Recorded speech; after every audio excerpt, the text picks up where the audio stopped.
LegacyMaker, the All Sports Network.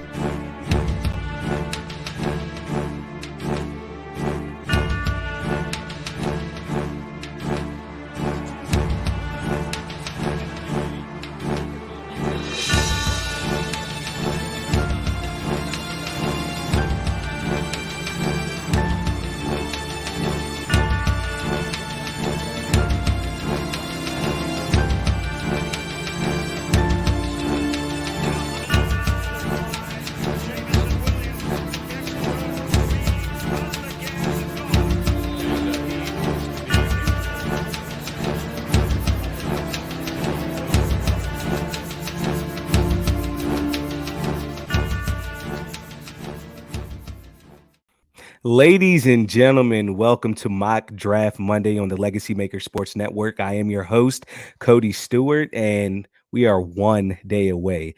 One more sleep, and we are on to the NFL Draft. In the words of my boy Daniel Bryan, yes. I'm so excited. I mean, this is literally, today is Christmas Eve, basically, for me.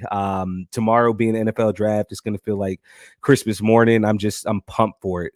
Have a great show for you today. This is going to be my final mock draft for 2022.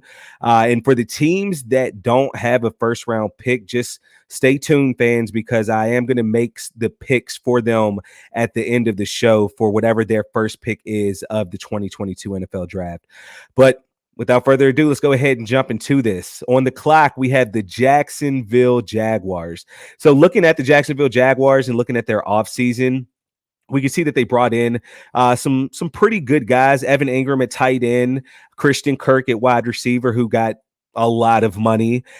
Biggest move, though, Brandon Scherff coming from the Washington Commanders. That is huge for that offensive line. And for second year now, Trevor Lawrence. But you look at what they lost. Miles Jack, a key piece to that defense, great linebacker. He is gone now.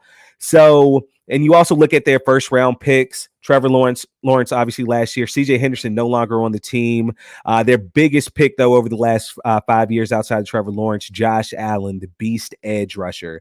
So with the first pick in the 2022 NFL Draft, the Jacksonville Jaguars select Trayvon Walker, edge out of Georgia. Again, this is me looking at what I've been seeing as far as a lot of the insiders and what they're getting from their sources.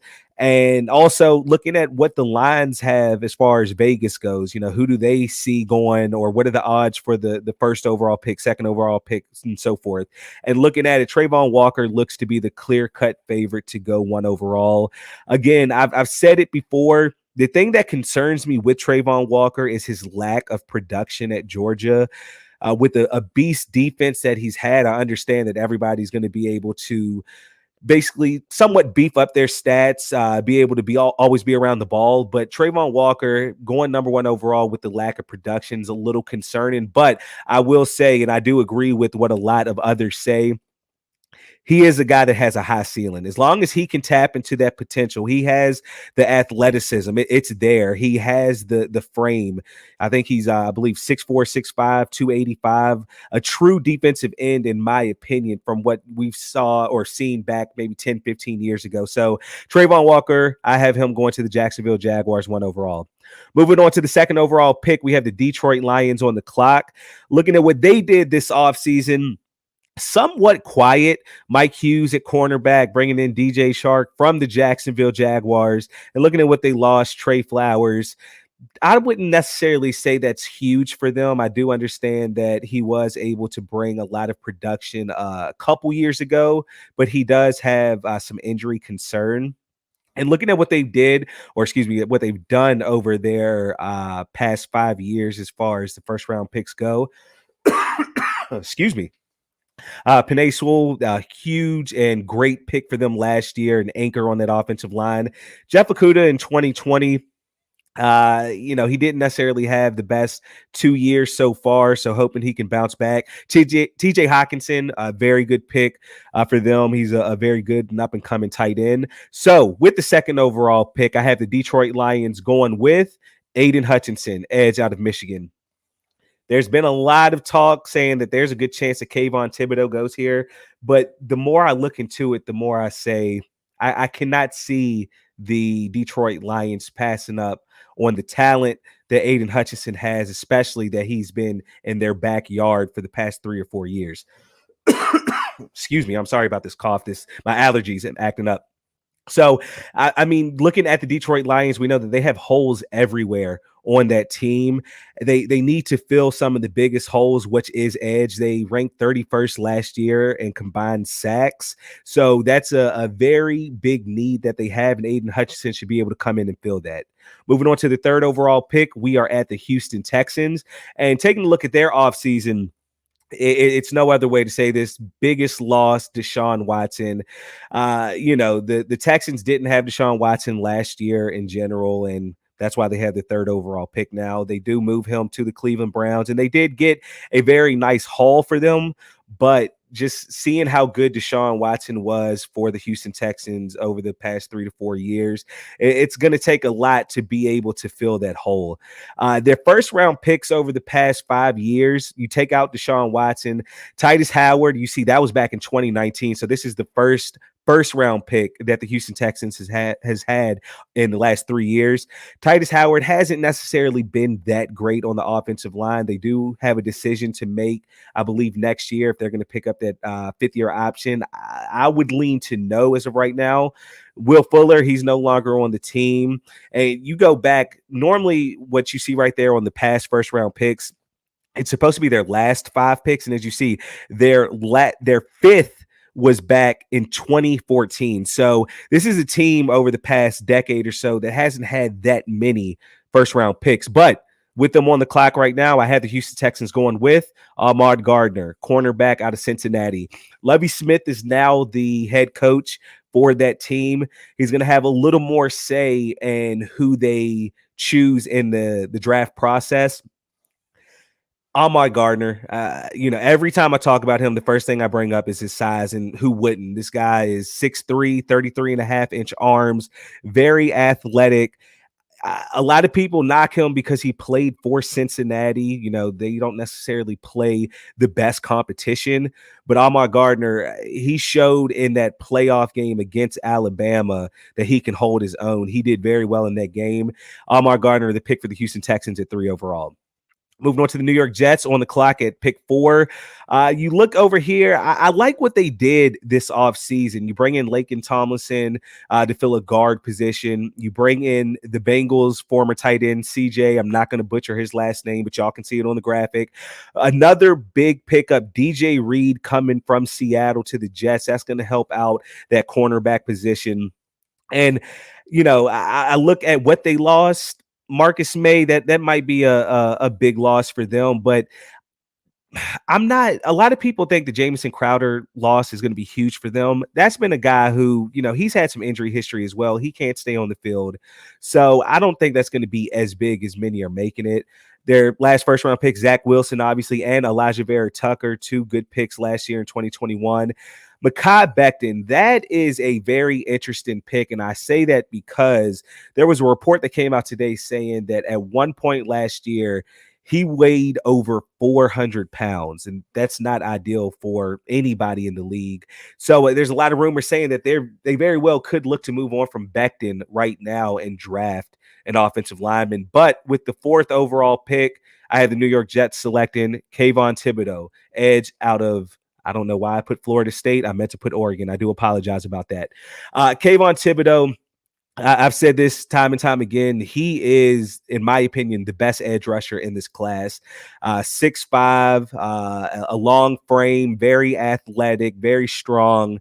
I look at him. I see Mario Williams in him. I honestly do. And I think that he can have the production that Mario Williams had in the NFL. The Jets, if Thibodeau is still there at 4, I don't see any reason why they're not running that pickup immediately. This would be a huge addition to that defense. And we know The Jets head coach, Robert Saleh, we know that he's had great defensive lines in his tenure with San Francisco as he was their former defensive coordinator. You had guys like DeForest Buckner, Eric Armstead, guys like that. So you bring another Oregon guy over to the fold on the defensive line. I think this would be a great pick for the New York Jets. At 5, we are at the New York Giants. This is their first of 2 first-round picks. Looking at their offseason, the biggest thing we know, offensive line, and they brought in Mark Glowinski, who was the offensive guard for the Indianapolis Colts, which that's a huge move for the Giants. He's going to be able to slide in immediately and start. Bringing in Tyrod Taylor, that's a move that many have said he might be the bridge quarterback next year. If Daniel Jones doesn't pan out for this year, if he doesn't show the signs of taking a leap like the Giants have hoped for over the past 3 years, they very well might move on from him. Tyrod Taylor is the bridge quarterback to where maybe the Giants draft one next year and let him sit for a year or so. Looking at their past first-round picks, Kadarius Toney in 21, Andrew Thomas, their starting left tackle at 20, Daniel Jones at 19, Dexter Lawrence at 19, and DeAndre Baker, who is no longer on the team in 2019. So, with all of that said, the New York Giants select with the 5th overall pick, Evan Neal, offensive tackle, Alabama.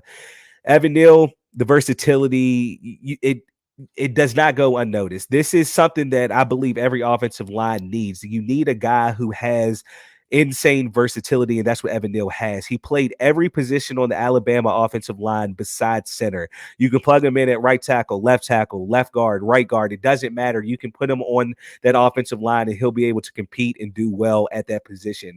The Giants, they're straight at left tackle with Andrew Thomas, bringing in, like I said, Mark Lewinsky. He's going to be able to start immediately at one of the guard positions, but they need a right tackle, and Evan Neal should be able to slide in at right tackle immediately and start.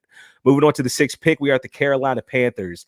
Offseason, pretty quiet, even though that Matt Ioannidis signed in for at the defensive tackle position. That is huge. He's a very underrated player.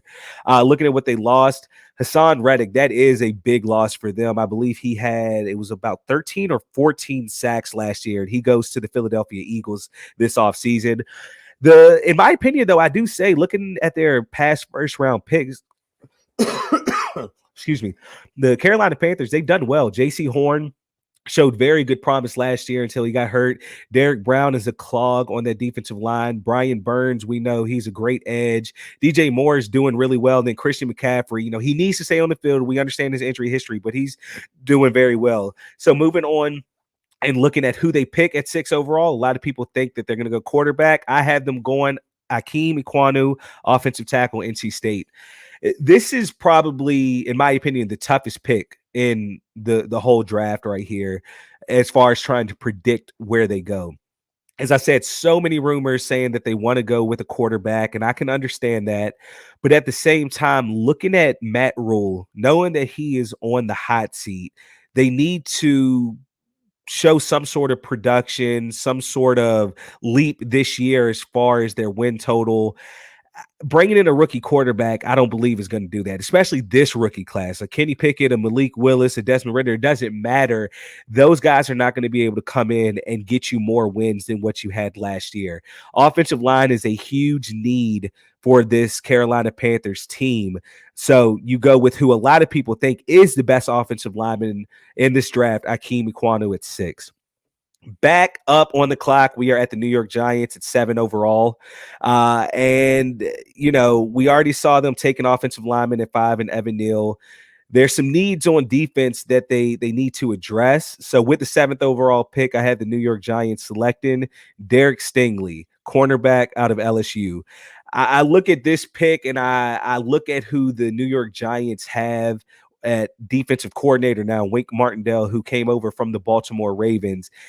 He loves these athletic cornerbacks who are able to do well in man coverage, press coverage, and also be able to come off of the edge and be able to rush the quarterback. And that's exactly what Derek Stingley can do. His stock fell a little bit this season just due to the Lisfranc injury that he had, but many said that had the injury not happened, had he played a whole season, he'd be the number 1 overall cornerback in this draft and likely a top 3 pick, which he very well still could be. But in my mock, seeing how the board falls, Derek Stingley goes to the Giants at 7. Moving on to the 8th overall pick, we are at the Atlanta Falcons. Looking at their offseason, biggest loss, Matt Ryan, obviously, moving on to or getting traded to the Indianapolis Colts. And that Russell Gage loss at wide receiver. Not only is it a loss for the Atlanta Falcons because their wide receiver core is pretty depleted, but Russell Gage ends up going to a division rival in the Tampa Bay Buccaneers. So it's almost a double whammy for the Atlanta Falcons. Looking at what they gained, they bring in Marcus Mariota. He's able to reunite with Arthur Smith. Casey Hayward, now that is a very good pickup for them. Casey Hayward has done very well in the league. You put him opposite of A.J. Terrell, I believe that that's a very good secondary that you're building. Looking at what they've drafted over the past 5 years, Kyle Pitts, a phenomenal young tight end. A.J. Terrell, as I just mentioned, and Calvin Ridley. Oh, man, Calvin Ridley. That's all I'm going to say about that. So moving on, at the 8th overall pick, I had the Atlanta Falcons going with Jermaine Johnson II, edge out of Florida State. Falcons had 18 combined sacks last year, which ranked dead last in the NFL. Edge is their number 1 top priority. I understand that they do need a quarterback. I get that, but they have not had an edge presence in a long time. Jermaine Johnson was the defensive player of the year last year in the ACC. I believe he racked up 12 and a half sacks last year, a lot of tackles for loss. This is a perfect fit for the Atlanta Falcons. Moving on to the 9th pick, we are at the Seattle Seahawks. Biggest move, or I should say loss for them, obviously, trading Russell Wilson to the Denver Broncos. They did get a haul back as far as multiple first-round picks in the future, but still, it's going to be hard to replace Russell Wilson, a guy who came in as a third-round pick in 2012 and has only done great things for the Seattle Seahawks. But it doesn't just stop at Russell Wilson. You lose Bobby Wagner, who has been a staple for that defense over the past decade. You lose a great cornerback in DJ Reed, and just kind of flip into what they gained, what they lost compared to what they gained. It's nowhere close. They lost a lot.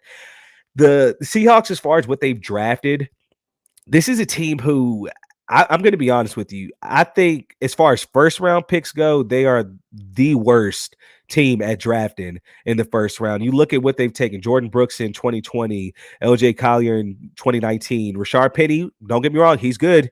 I would say that's probably the only one out of the last 4 first round picks that they've had that's really panned out. And obviously, yeah, Bruce Irvin down there in 2012, who's a very good linebacker. At the 9th overall pick, though, I have the Seattle Seahawks filling a huge need and going with Charles Cross, offensive tackle out of Mississippi State. Some have Charles Cross as the second-ranked offensive tackle. Some have him as the third-ranked. Either way, he should be a top 10 pick. He's going to be able to come in and help out a Seattle Seahawks offensive line that has been depleted the past few years. Russell Wilson has been running for his life behind that offensive line. Dwayne Brown was not re-signed this offseason for a good reason. You know, I believe he's 36 years old. He's probably going to retire very soon.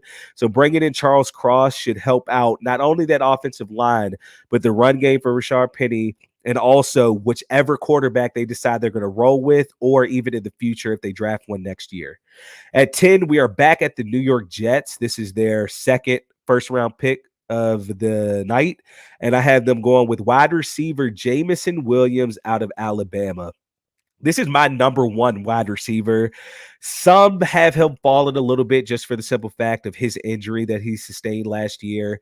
Without that injury, though, he's probably a top 5 or 6 pick, honestly. This dude is awesome. I said it twice on this show that he is a guy that reminds me of 2 of his former teammates, Jalen Waddle and Devonte Smith.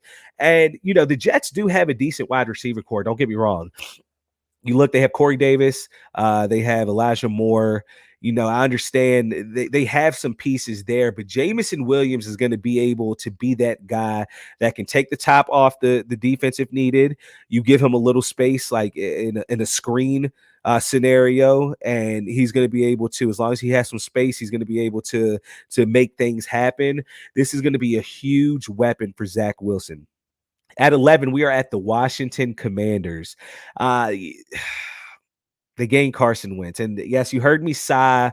And it's just because Washington fumbled it this year. I mean, they fumble it every year, it seems like. But this offseason, in my opinion, for the quarterback position, they really fumbled it. They weren't competing against anybody for Carson Wentz. I understand hindsight is 2020, but after the trade was made, a lot of personnel for the Indianapolis Colts came out and said that there was nobody trying to get Carson Wentz. They were likely going to release him.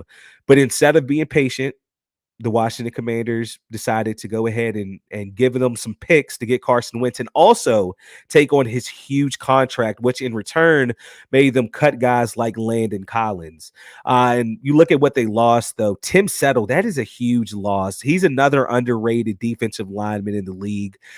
Brandon Scherf, that's been the staple of the offensive line for the Washington Commanders over the past 6 or 7 years. It just...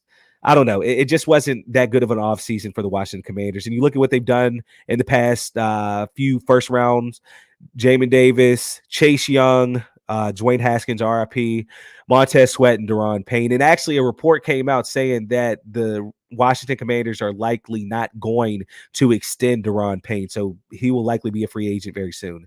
But with the 11th overall pick, I had the Washington Commanders going with Garrett Wilson, wide receiver out of Ohio State. Bringing in Carson Wentz, they need to get as many guys around him that can make plays as possible. They have Terry McLaurin. They have Logan Thomas. But as far as just the receiving core, Terry McLaurin is that guy. He's the only guy. They do have some young guys there, but they're just not polished. Terry McLaurin is a guy that's getting double and triple teamed, and that pressure needs to come off of him. So what better way of getting that pressure off than bringing in another Ohio State Buckeye in Garrett Wilson? This should help out the offense tremendously and Carson Wentz. With the 12th overall pick, we are at the Minnesota Vikings. Looking at their offseason, they bring in a rival, or from a rival, Zadarius Smith. He comes from the Green Bay Packers and goes to the Minnesota Vikings. Jordan Hicks, Jesse Davis. Looking at what they lost: Xavier Woods, Tyler Conklin, and Michael Pierce, who goes to Baltimore.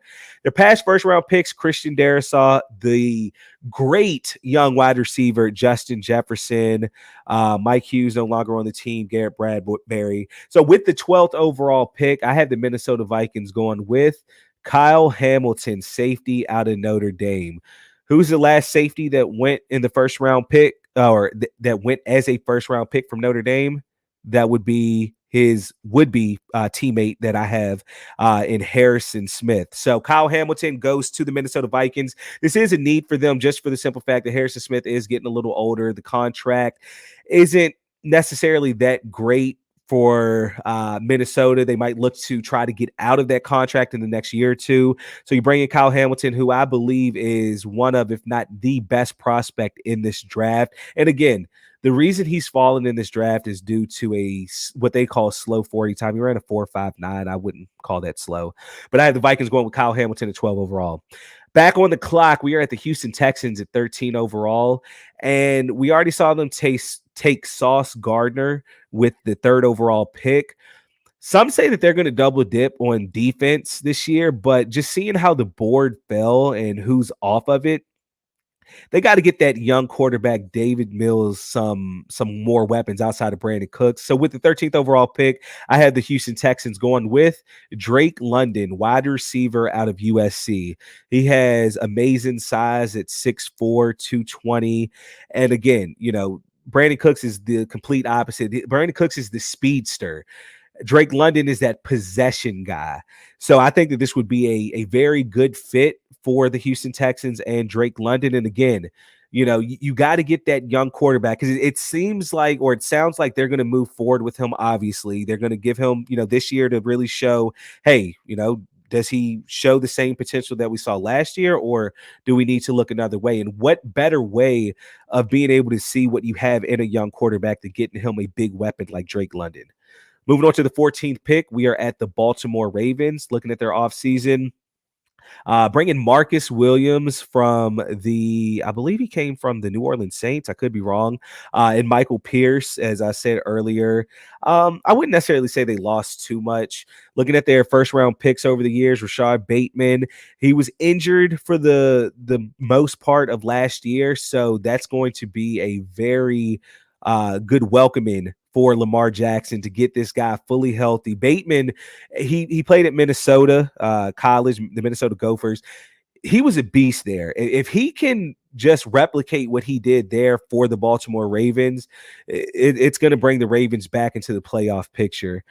So with the 14th overall pick, I just feel like this is a move that they're going to make based off of what they have as far as expiring contracts coming up.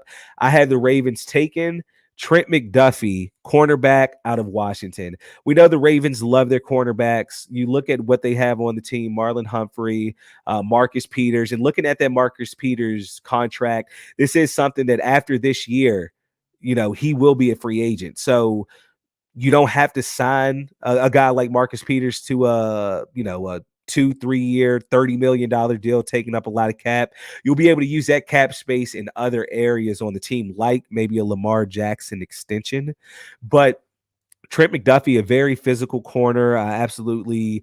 When I see Trent McDuffie, this is a guy, I see the prototypical cornerback. And that's something that the Ravens do a very good job at, is finding those very good cornerbacks. He should be able to come in for Baltimore and contribute right away. At the 15th overall pick, we're moving on to the Philadelphia Eagles. Huge gain for them, a huge addition this offseason in Hassan Reddick. They definitely needed some more edge help. And as I said, I believe he had about 13 or 14 sacks for the Carolina Panthers last season. So him coming to this Philadelphia Eagles team, it should help out tremendously. They lose Steven Nelson to the Houston Texans, Rodney McLeod as well. Looking at their past first-round picks, wide receiver Devonte Smith had a great rookie year. Jalen Reagor in 2020, he hasn't lived up to the hype, and they very well could go wide receiver very early on in this draft. Andre Dillard, he's not really panning out as the offensive tackle that they were looking at. Same with Derek Barnett. He's not really panning out as the edge that they were looking for. And then Carson Wentz, who no longer is on the team. So with the 15th overall pick, I had the Philadelphia Eagles going with Jordan Davis, defensive tackle, Georgia.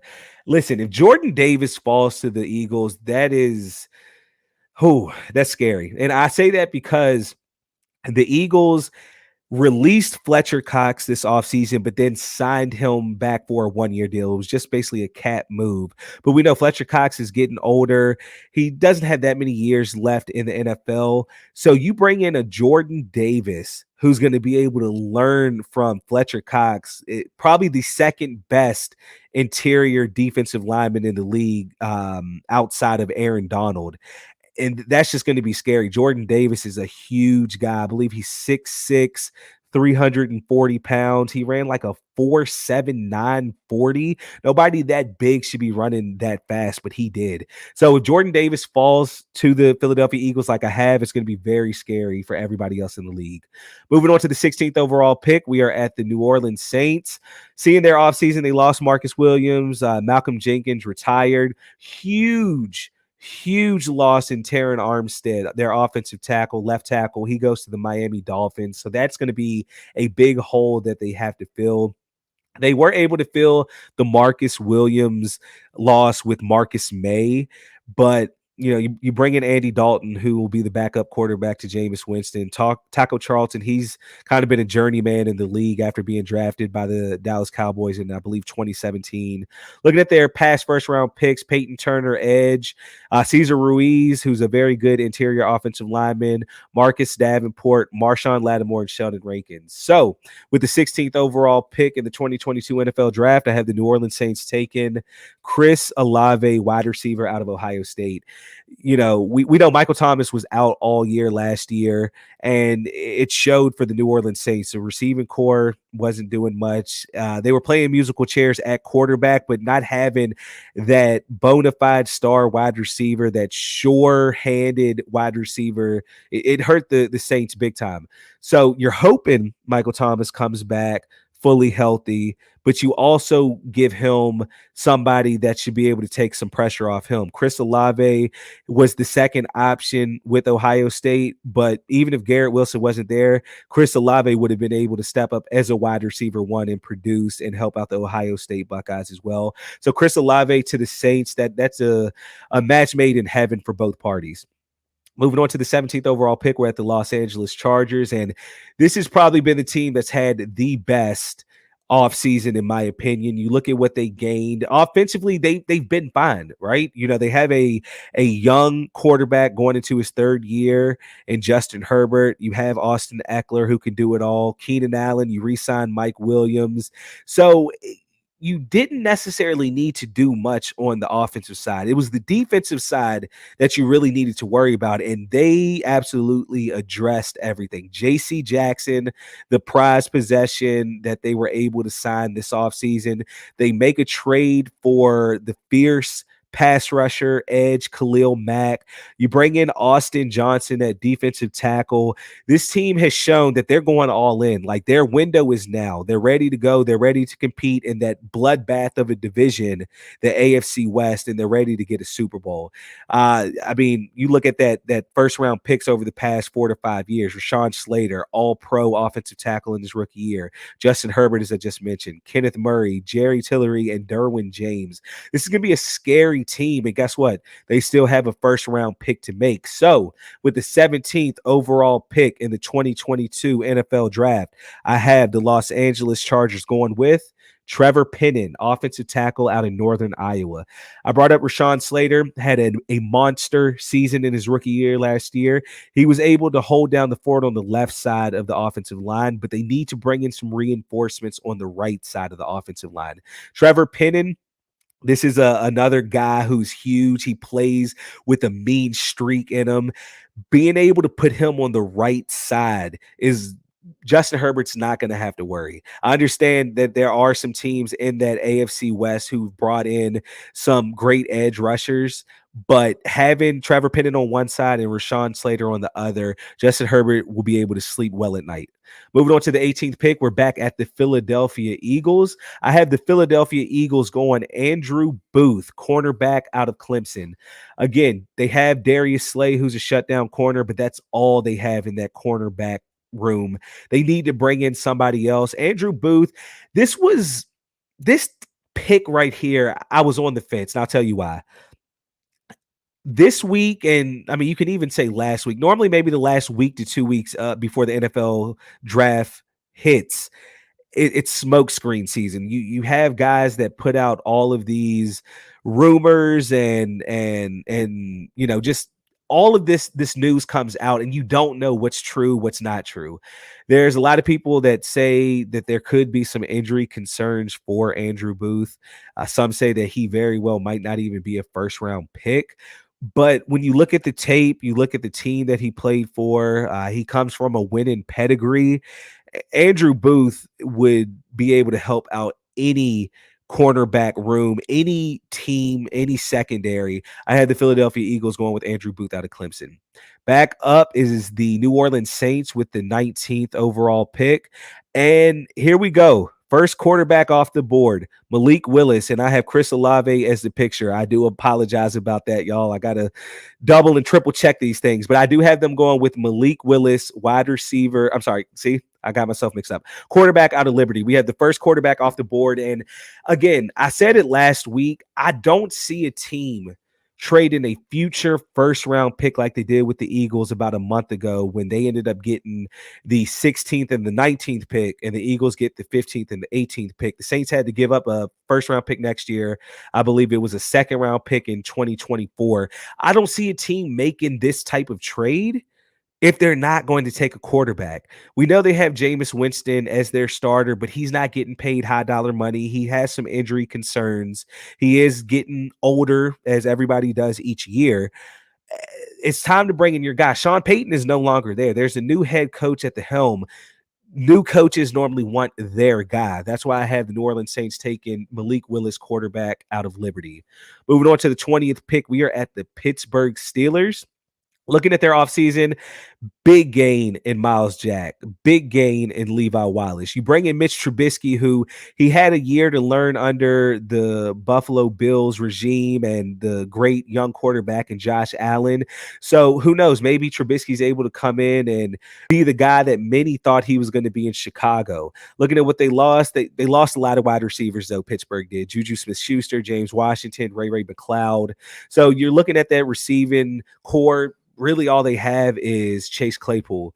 Their past first-round picks, Najee Harris in 2021, Devin Bush in 2019, Terrell Edmonds, which was probably the shock of the draft as far as the first round goes. I remember that draft in 2018. Many thought Terrell Edmonds was probably a third or fourth round pick at best, and he ended up going in the first round with his brother.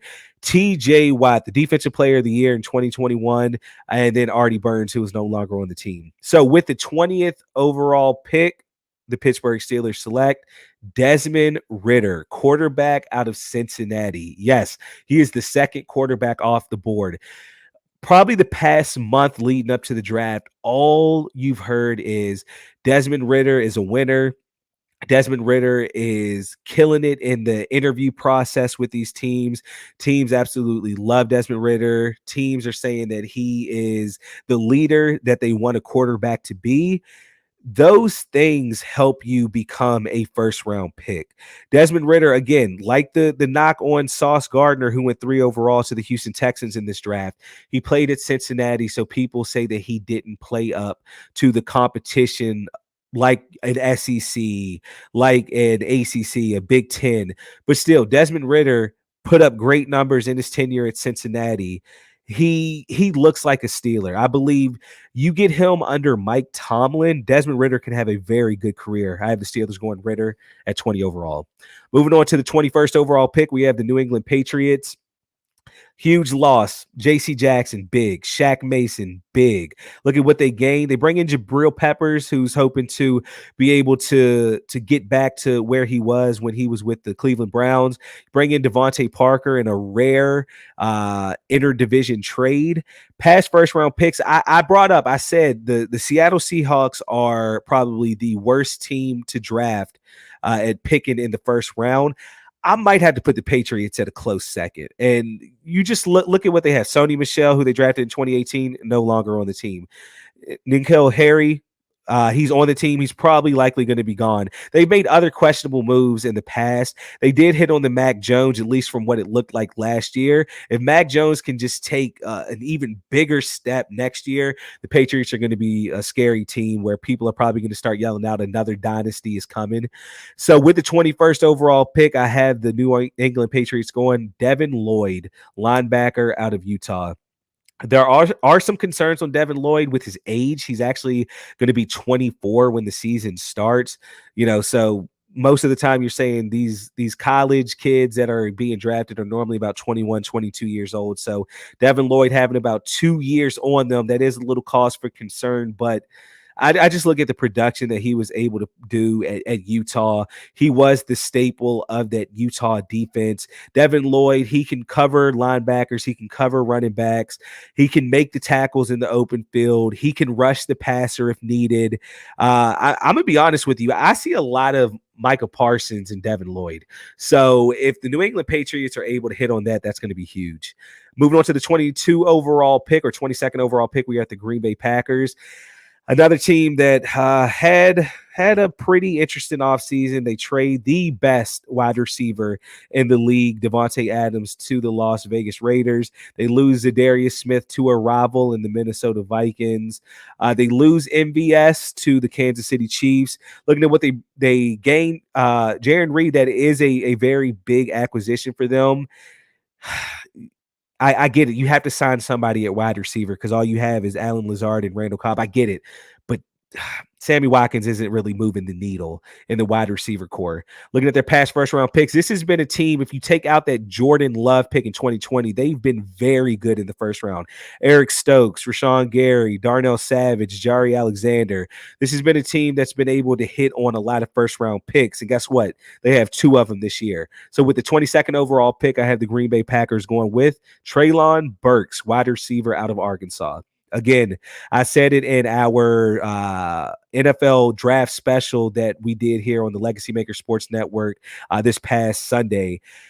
I really feel that the 22nd overall pick has to be a wide receiver. I know that might sound crazy, but I just feel this has to be the pick that they take a wide receiver. Number one, not only because this was the pick that you gained in that Devonte Adams trade, but number two, if you wait to take a receiver with the 28th overall pick, that second first round pick that you have some wide receiver needy teams like the Tennessee Titans, the Arizona Cardinals, the Buffalo Bills in front of you that could easily take some wide receivers to where you're left with slim pickings. Treylon Burks, 6'2".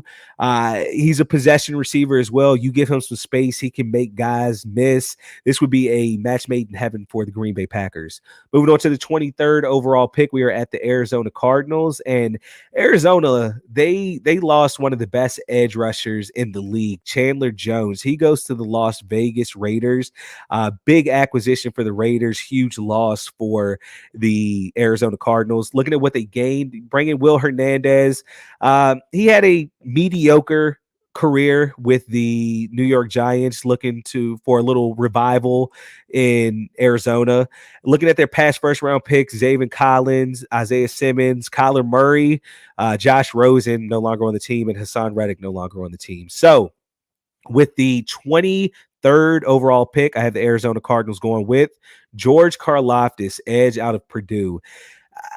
This edge class, the top four guys in Thibodeau, Hutchinson, Walker, and Jermaine Johnson, they're going to be bona fide top 10 picks. Then it's going to fall off. This is where you're going to find George Karlaftis in the 20-ish range. You have some other guys there, but with Arizona, it's, if you try to take an edge in the second round, edge, I believe, is going to go hot and heavy in the second round early on. So you're almost better off going ahead and taking the best edge available on the board, which is George Karlaftis. He had a very good career at Purdue. They have a guy who he reminds me a lot of in J.J. Watt on that team now. J.J., be able to put him under the wing, teach him the tricks of the trade. That could be a very good pickup for the Arizona Cardinals. Moving on to the 24th overall pick, we're at the Dallas Cowboys. This is a team, they also had some big losses this offseason. Amari Cooper gets traded to the Cleveland Browns. You lose Randy Gregory in what was probably the most insane story in the offseason. They had a deal in place.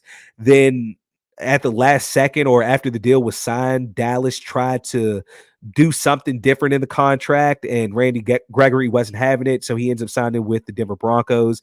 And then you lose La'el Collins. He goes to the Cincinnati Bengals. You do gain Dante Fowler Jr., edge rusher, which should be able to come in and try to replace Randy Gregory. We'll see what happens. And then you bring in the speedster James Washington. Looking at their first round picks, hit on Micah Parsons, hit on CeeDee Lamb. LVE, he started off very well for the Dallas Cowboys, but he's kind of fallen off a little bit. Taco Charlton, as I talked about earlier, he wasn't that guy. And then Ezekiel Elliott, he might have another year or two left on the Cowboys just based off of his contract, but they'll be moving on from him as soon as they can. So with the 24th overall pick, I feel like Dallas really needs to address that offensive line.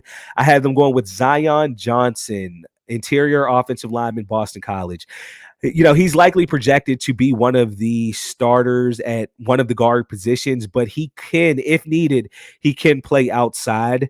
But again, I think he'd be a better fit inside. And again, this is a massive guy. I think he's 6'5", about 330 pounds, just a brick wall. This is something that the Dallas Cowboys need if they want to get back to that old school Dallas Cowboys that we saw when you had Ezekiel Elliott early on in his career, when you had DeMarco Murray running behind that line. That this is where they need to go to get back there. Moving on to the 25th pick, we are at the Buffalo Bills. Looking at their offseason, this is another team that had a very good offseason. Von Miller signs that huge deal. He comes over from the defending champion Los Angeles Rams to the Buffalo Bills. They bring in some offensive line help, which is needed to protect Josh Allen and Roger Saffold. Bring in O.J. Howard, who, look, I remember when he was drafted in 2017, that was a guy I was hoping that my Giants would get. He didn't fall to the Giants, but I think that, he did well with Tampa Bay. I think that he could do even better for the Buffalo Bills. And then we said it earlier, or I said it earlier on in the show, Tim Settle. He's a very underrated defensive lineman in this league. Being able to go to an already stacked defensive line that Buffalo has is a huge move for them. Looking at their past first-round picks, Gregory Rousseau in 2021, Ed Oliver in 2019, Josh Allen 2018, Tremaine Edmonds 2018, and then Tre'Davious White 2017. This is a team who drafts very well in the first round, the Buffalo Bills. So with the 25th overall pick, I had the Buffalo Bills going with Jahan Dotson, wide receiver out of Penn State. I feel like we've gotten to the point now where we are with the NFL that, it used to be, hey, if you had one or two wide receivers, that's going to get the job done. We're at a time where you need to have 4 or 5 wide receivers ready to go. You have Stephon Diggs. We understand that. You lose a very good slot receiver in Cole Beasley this offseason. You bring in Jahan Dotson, who many say he is the best wide receiver in this draft to attack the high point of the ball when it's in the air. And we know Josh Allen has a cannon on him, so this could be a very good match for the Buffalo Bills and Jahan Dotson. At the 26th overall pick, we are at the Tennessee Titans. They cut Julio Jones this offseason, so they do have kind of a question mark at wide receiver. I do show that they gained Robert Woods, but we know Robert Woods, he tore that ACL last year for the Los Angeles Rams. You never know how a guy's going to come back after tearing an ACL. Some come back stronger, some come back where they were, some aren't able to get back to what they used to be. So we'll see what happens there. And then, as you saw in that last Buffalo Bills graphic, the Tennessee Titans do lose Roger Saffold, who was a very good offensive lineman for them. Looking at their past first-round picks, Caleb Farley, Isaiah Wilson, no longer on the team. Jeffrey Simmons, who they just announced they are picking up his 5th-year option. That's a no-brainer. Rashawn Evans and Corey Davis, who is no longer on the team. He's with the Jets. So Tennessee could have gone a lot of different ways here, but just from what I'm hearing, seeing how the board fell with the 26th overall pick, I have the Tennessee Titans going with Tyler Smith, offensive tackle out of Tulsa. They need to get that offensive line going, not only to protect Ryan Tannehill so he can have a clean pocket and trying to deliver the ball to whoever they have out there at wide receiver besides A.J. Brown, but let's not forget, they have the best running back in the league in Derrick Henry. And I understand Derrick Henry, 6'3", 240, 250. He can mow over any defender that comes his way. He still needs to have holes open for him. These running backs, it doesn't matter how big you are. You keep taking hits, you're going to start getting worn down. So you need to bring in guys that can open up a hole for you. Tyler Smith, I believe he will start at tackle, but if they need to, they can move him inside at the guard position. At the 27th overall pick, we have the Tampa Bay Buccaneers on the clock. Looking at their offseason, Tampa Bay, I don't have it on there, and Darrell in our NFL special or NFL draft special show that we had last Sunday, one of the best moves that's not on there that should have been on there is they still have Tom Brady. Tom Brady, he retired for 90 days, if that. Then he comes back and says, hey, I still want to play. So it's great not to have him in that lost column here on that graphic. They gained Shaq Mason, which is huge for that offensive line, as they lost guys like Alex Kappa in the offseason. You bring in Russell Gage again. It was a double whammy for the Atlanta Falcons when I went over this earlier on in this draft, but this is 2 thumbs up for the Tampa Bay Buccaneers. Not only are you able to get more depth at the wide receiver position, you're also able to take a guy from a rival team. Looking at their past first-round picks, Joe Tryon, Tristan Wirfs, Devin White, Vita Vea, and O.J. Howard. So with the 27th overall pick, I still have Tampa Bay looking to protect Tom Brady and any running back coming through the hole. I have them going Kenyon Green, interior offensive lineman out of Texas A&M. Now, I will say Kenyon Green brings a very good versatility aspect to the Tampa Bay Buccaneers as well. Kenyon Green, like I said, I have him as interior offensive lineman. He's likely going to be a guard, but he did play some tackle at Texas A&M. So if push comes to shove, if there's an injury on that offensive line at either of the tackle positions, they will have the option to move the versatile Kenyon Green to one of those. With the 28th overall pick, we are back at the Green Bay Packers. And I'll be honest with you, this pick might be my favorite pick. And I know a lot of people are probably going to question it just based off of what happened to him about 2 or 3 weeks ago at his pro day. But this could be the steal of the draft. I had the Green Bay Packers at 28 overall going David Ojabo, edge out of Michigan. Now, let me explain this pick to you really quick. David Ojabo is a guy that he was a projected top 10 to 12 edge rusher early on in this process. I mean, even after the combine, like David Ojabo was going top 10 or 12. Well, at his pro day, he ends up tearing I believe it was his Achilles.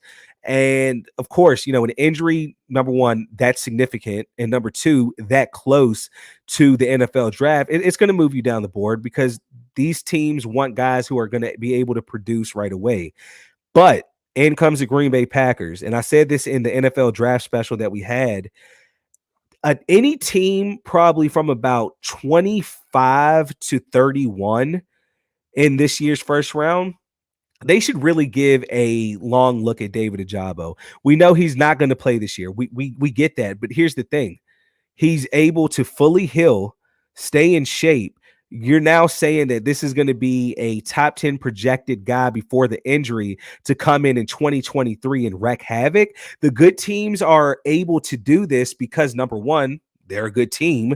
Number two, they're going to be able to make the playoffs and maybe even win a Super Bowl. So they have that flexibility to take a flyer on a guy that won't be able to play this year. So I had the Packers going David Ojabo, edge out of Michigan.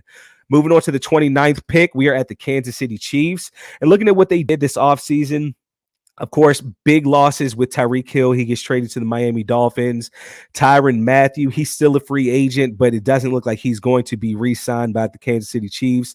Jarran Reed, as I said, he ended up going to the Green Bay Packers. What they gained, Justin Reed, that is a very big gain to replace Tyrann Mathieu from the Houston Texans. You bring in Juju Smith-Schuster, MVS, Ronald Jones, the second running back from Tampa Bay.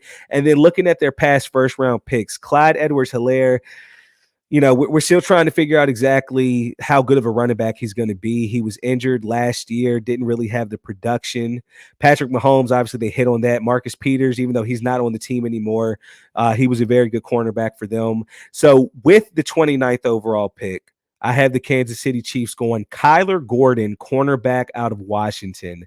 This has been a big need for the Kansas City Chiefs for a couple years. And I think the Chiefs understand that this isn't a team, even though they could do it, they shouldn't be relying on, hey, I'm going to go out and I'm going to beat you 42-35, or I'm going to beat you 38-34. Like, no, you need a strong defense to take that pressure off of your offense. No matter how great your offense is, there's going to be games where your offense isn't fully clicking and you're going to need that defense to step up. Kyler Gordon is able to come in and fill a huge need at cornerback for them. So sticking with the Kansas City Chiefs as they have back-to-back picks in this first round, I have them going with the 30th overall pick, Christian Watson, wide receiver, North Dakota State. Again, I said in the offseason moves for the Kansas City Chiefs, they lost Tyreek Hill as they traded him to the Miami Dolphins. So while they did pick up Juju Smith-Schuster, MVS, it's still a need. Those guys haven't necessarily, it's no necessarily. Those guys have not been number one guys. You look at Juju Smith-Schuster, he had his best seasons when Antonio Brown was on the Pittsburgh Steelers. The minute Antonio Brown left the Steelers, Juju Smith-Schuster was not putting up the production like he was. So the Chiefs are going to need to bring in somebody. And Christian Watson, number one, would be the best wide receiver left on the board. But number two, gives them a very big-bodied guy who has great speed. And to be honest, I think the reason that he falls in this draft to, late first, maybe early second, is because he played at North Dakota State. If you put him on it doesn't even need to be a top Big Ten school. You put him on a Wisconsin, you put him on a Illinois, or he would have better production than what he did in North Dakota State, and he would be a higher pick than what he is right here. At the 31st overall pick, we move on to the Super Bowl runner-up Cincinnati Bengals. Looking at what they gained, offensive line. That's really all I should have put there under the gain spot, offensive line. They knew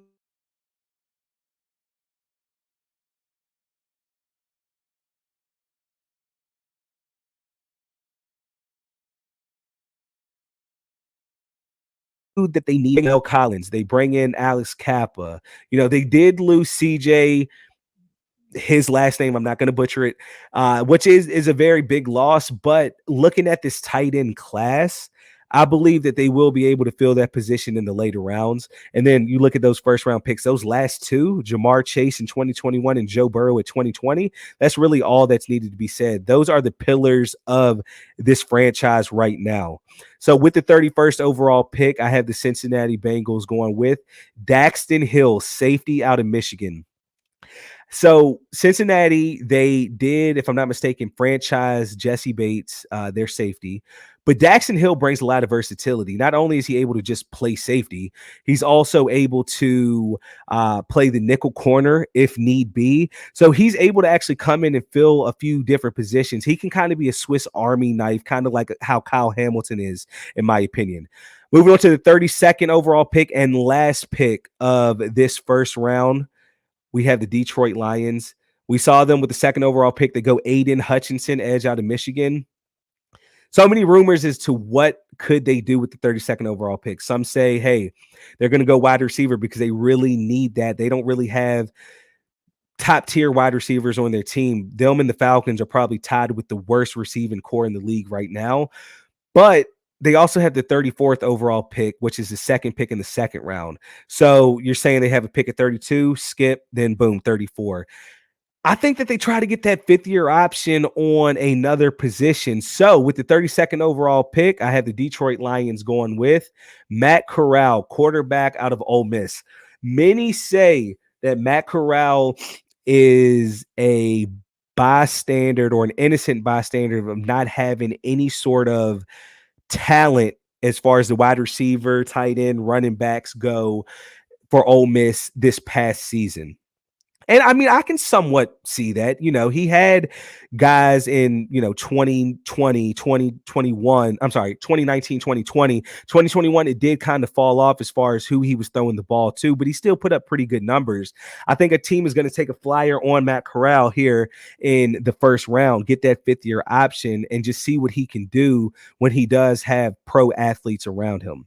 So, as I said, that's going to complete the first round of this draft. But as I said earlier on, there are, I believe, 8 to 9 teams that don't have a first round pick this year. They traded those picks for proven players already. And I'm going to go ahead and show you who I have those teams taken with their first pick that they have when that comes up in this draft. So we're going to put the Chicago Bears on the clock. And with the 39th overall pick, I have the Chicago Bears going with Sky Moore, wide receiver out of Western Michigan. This is a guy a lot of people think that he very well could sneak into the first round, and I do agree. I think he could as well. But in my mock, just going based off of rumors I'm seeing and just how I'm feeling, I think Sky Moore does fall into the second round. And Chicago, we all know that they need wide receiver help. They lose Allen Robinson to the Los Angeles Rams. They don't really have another option on that team. So Sky Moore to the Chicago Bears at 39. Moving on to the Indianapolis Colts. Their first pick comes up at 42 overall. I have them going John Mechie, the third wide receiver out of Alabama. This was a guy that was able to step up with the absence of Jamison Williams, and he also got hurt. I believe it was in the national championship game. But this is a guy who I've seen him projected all over the place. Some have him going early second, some have him going early third, late third. I just feel with his speed, his possessional traits that he has, there's no way that he falls that far in the second round. Colts need desperate help at wide receiver. T.Y. Hilton is getting to be older, as we know, doesn't quite have that step that we once knew him to have. And then they have Michael Pittman, but he's going to need some help. So I have them going John Metchie III, wide receiver out of Alabama. Cleveland Browns are up, and this might be a surprise pick to some. I have them going Devonte Wyatt, defensive tackle out of Georgia with the 44th overall pick. Why is this a surprise? Because Devonte Wyatt is no longer in my first round. He falls to the almost mid-second round. And the reason for that is because there's been a lot of news that's come out about him over the past few weeks about it's off the field issues, basically, dealing with his family and, some assault charges possibly. So, in the NFL nowadays, all it does is takes one team to fall in love with you. But I feel like what we've seen in the past, guys having similar incidents like this, they end up falling a little bit. And the Browns, they get a gift. Devonte Wyatt should be a first round pick, likely won't go in the first round because of these accusations. These people accusing him of certain things, falls to them at 44. Coming up with the 61st overall pick, the San Francisco 49ers, I had them going Cole Strange, offensive lineman out of Chattanooga. Now, we look at the San Francisco 49ers, and one of their biggest needs is offensive line. We know that. Coming in, we know Trey Lance is going to be that he's going to be the starting quarterback in 2022.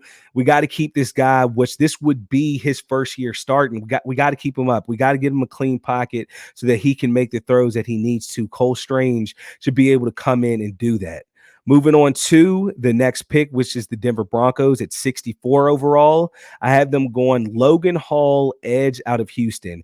This is an amazing pick for the Denver Broncos. If Logan Hall is still there at 64, they 100% run this pick up to the stage. Logan Hall last year for Houston, he had 6 sacks, 13 tackles for a loss. He reminds me a lot of a former player that played for Houston, Ed Oliver. If Denver is able to replicate the career that Ed Oliver has had with Buffalo with Logan Hall, that's going to be very scary for the entire AFC West. Moving on to the Las Vegas Raiders. They hold the 86 overall pick. I had them going Kobe Bryant, cornerback out of Cincinnati. We saw his teammate Sauce Gardner go 3 overall to the Houston Texans. Obviously, some of that sauce rubbed off on Kobe Bryant. This feels a big need for the Las Vegas Raiders, as defensively they were able to bring in that edge rusher and Chandler Jones, but they need to shore up that secondary. Kobe Bryant should be able to do that. Coming up next, the Miami Dolphins. They hold pick 102 overall. I have them going Darian Beavers, linebacker out of Cincinnati. Listen, I think a lot of these Cincinnati players should go a lot higher than where I have them. Cincinnati showed that they were a top team last year. They have a lot of talent on that team. Darian Beavers, 98 total tackles last year with 11 of them for a loss. This is a tackling machine. Miami, they definitely need some help on defense in that linebacker core. This would be a beautiful pickup for them. And last but not least, we have the defending Super Bowl champions, Los Angeles Rams. I had them going Rasheed Walker, offensive lineman out of Penn State. Andrew Whitworth retired. He's gone. The Rams offensive line, they showed in the playoffs that, they are a weak link. They were able to do well in the Super Bowl, and when needed, especially that last drive by the Rams to keep Matt Stafford up and in a clean pocket. But they have to address this offensive line. We know this is a team that they trade their top picks to other teams to get established players, but at some point, you're going to need to hit on these later round picks that you're getting in the 4th, the 5th, the 6th round. And you're going to need to hit on these picks so that they can come and contribute. So why not go ahead and attack that offensive line to try to help out Matt Stafford and the Rams go for back-to-back Super Bowl champions? So that's going to do it here on Mock Draft Monday. I do appreciate that y'all tuning in and watching. That was my final mock draft. So the stress is off now. We can all sit back. We can watch the first round of the NFL draft, which is tomorrow night at 8:00. Like I said, this is my favorite time of the year. I absolutely love doing this. And, it's just a time where all 32 teams can be optimistic. You know, they're able to look at it and say, hey, these picks that we made, they're going to shape our future and we got better. So it's a beautiful thing. So that's all for me. I might be back. I'm not 100% sure. I might be back next week to just kind of go over what happened in the first round of this year's draft. But if not, I'll be back probably before the college football season starts so that I can give you a way too early mock draft for 2023. Listen, it's always mock draft season, but I am Cody Stewart here on Mock Draft Monday on Legacy Maker Sports Network. Peace. Legacy Maker, the All Sports Network.